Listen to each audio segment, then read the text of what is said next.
오늘 하나님께서 우리에게 주신 말씀은 사도행전 25장 13절에서 27절입니다.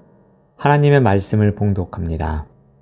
수일 후에 아그리빠 왕과 버니게가 베스도에게 문안하러 가이사랴에 와서 여러 날을 있더니 베스도가 바울의 일로 왕에게 고하여 이르되 벨릭스가 한 사람을 구류하여 두었는데 내가 예루살렘에 있을 때에 유대인의 대제사장들과 장로들이 그를 고소하여 정죄하기를 청하기에 내가 대답하되 무릇 피고가 원고들 앞에서 고소사건에 대하여 변명할 기회가 있기 전에 내주는 것은 로마 사람의 법이 아니라 하였노라.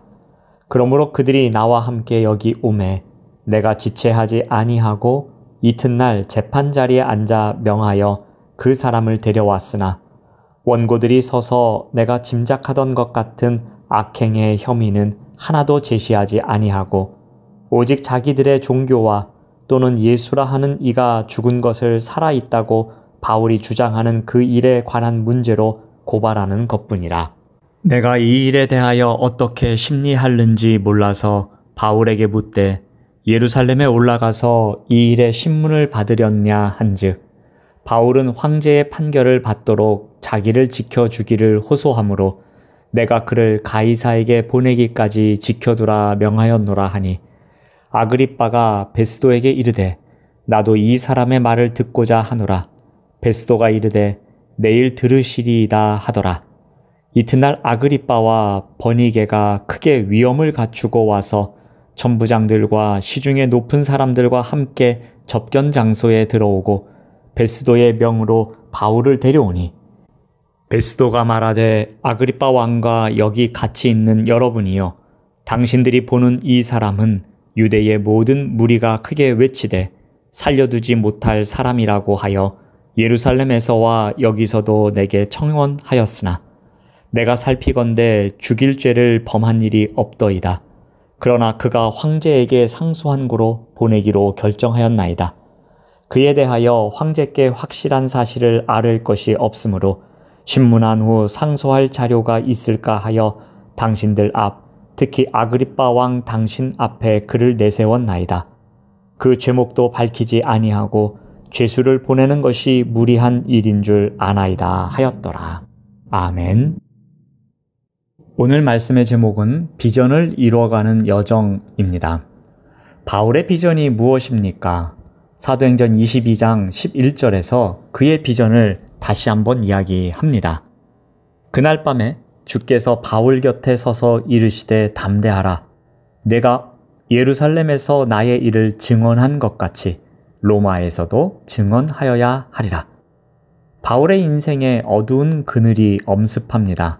바로 그때에 주님께서 바울 곁에 서서 격려해 주십니다. 바울의 비전이 무엇인지 다시 한번 깨닫도록 하십니다.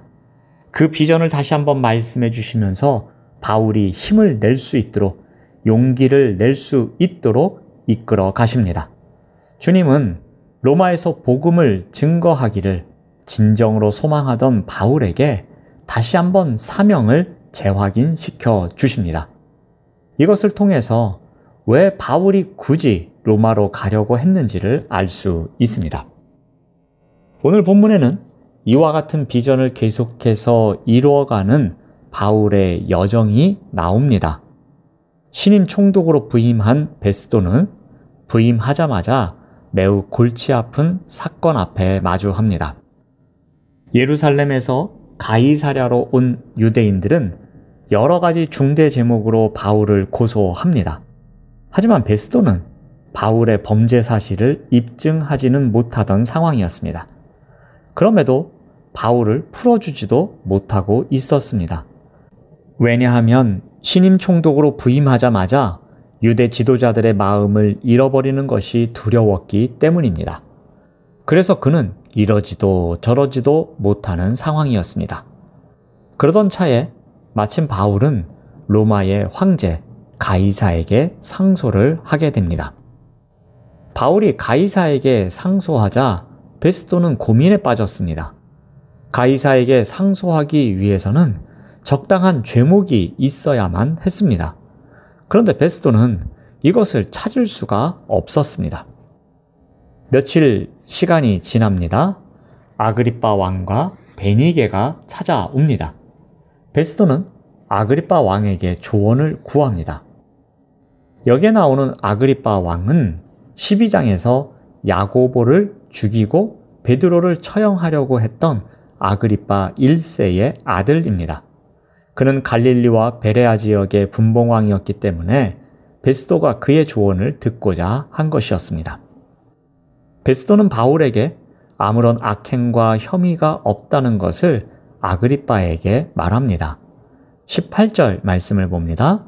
원고들이 서서 내가 짐작하던 것 같은 악행의 혐의는 하나도 제시하지 아니하고, 바울을 고소한 사람들은 베스도가 짐작하는 악행을 하나도 제시하지 못합니다.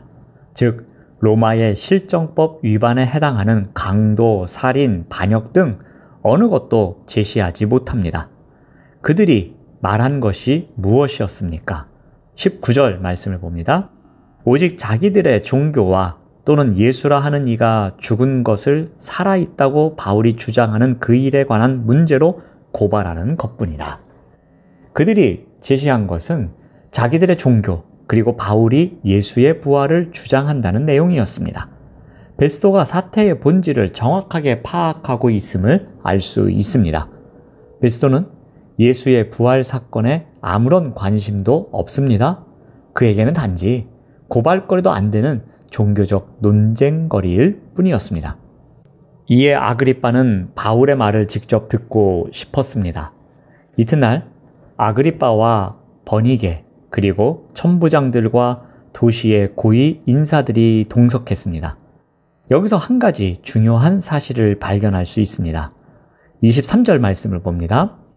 이튿날 아그리빠와 버니게가 크게 위엄을 갖추고 와서, 아그리빠와 버니게는 크게 위엄을 갖추고 왔습니다. 반면에 바울의 모습은 매우 초라했을 것입니다. 이들의 모습이 서로 대비를 이루고 있습니다. 바울은 그럼에도 불구하고 그들 앞에서 당당히 섰습니다. 그 자리는 총독과 왕과 고관들 앞에서 위축될 수밖에 없는 곳이었습니다. 그러나 바울은 오히려 복음을 전할 좋은 기회라고 생각합니다. 분명히 객관적인 환경은 좋지 못합니다. 최악입니다. 그러나 바울은 그 순간도 자신의 비전을 이어갈 기회로 삼습니다. 이 장면을 통해서 무엇을 알 수 있습니까? 겉으로 보기에는 총독과 왕과 고관들 앞에 선 바울이 자신의 힘으로 해결할 수 없는 큰 난관에 봉착한 것처럼 보입니다. 큰 위기에 직면한 것처럼 보입니다. 하지만 막강한 힘을 가지고도 어찌할 줄 몰라 우왕좌왕하고 있는 것은 총독이었습니다. 오히려 이미 죄가 없다고 스스로 밝혔음에도 끝까지 바울을 죄수라고 언급하는 베스도 총독은 진실을 밝히지도 못했고 자기 모순에 빠져 어떤 결정도 내리지 못하는 무력한 총독이 되고 만 것입니다. 그는 유대인들의 마음을 얻기 위한 명분만 찾았습니다. 바울을 죄인으로 규정하여 문서로 기록하기 위한 명분만을 찾습니다. 이 명분들이 베스도 총독을 무너뜨리고 있었던 것입니다. 명분이 오히려 진리를 보지 못하게 눈을 가리고 있었습니다. 하지만 바울은 어떠합니까? 바울은 하나님의 손에 붙들려 하나님의 계획 속에 로마까지 안전하게 이동할 수 있었습니다. 바울은 고령의 나이임에도 믿음의 쓴잔을 거부하지 않고 사명의 거친 길도 감당하기를 주저하지 않았습니다. 그것은 자신에게 주어진 비전을 이루기 위한 여정이 계속되고 있음을 믿었기 때문에 가능한 일이었습니다. 유대인들은 바울을 세상에 있어서는 안 되는 악한 사람으로 고발하고 사형을 주장했습니다. 이에 신임 총독인 베스도는 어찌할 바를 몰랐습니다.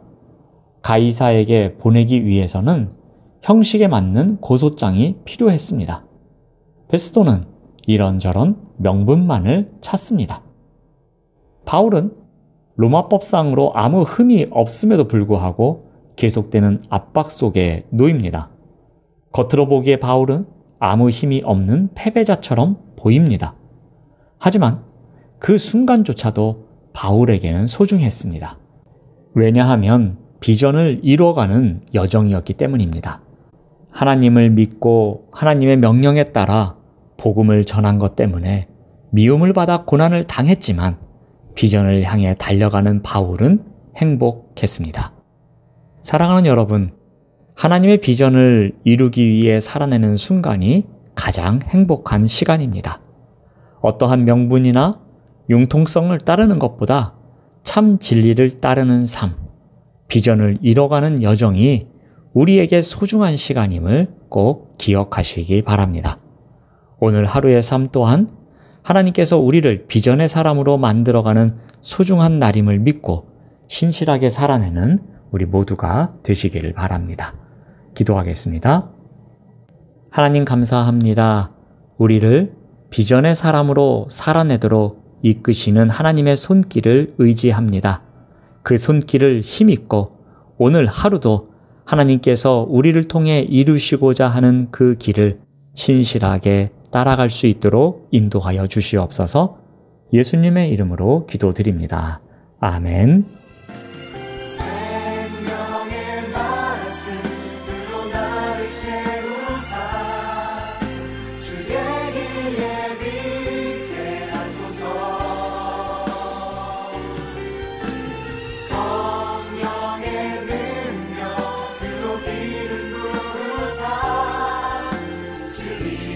성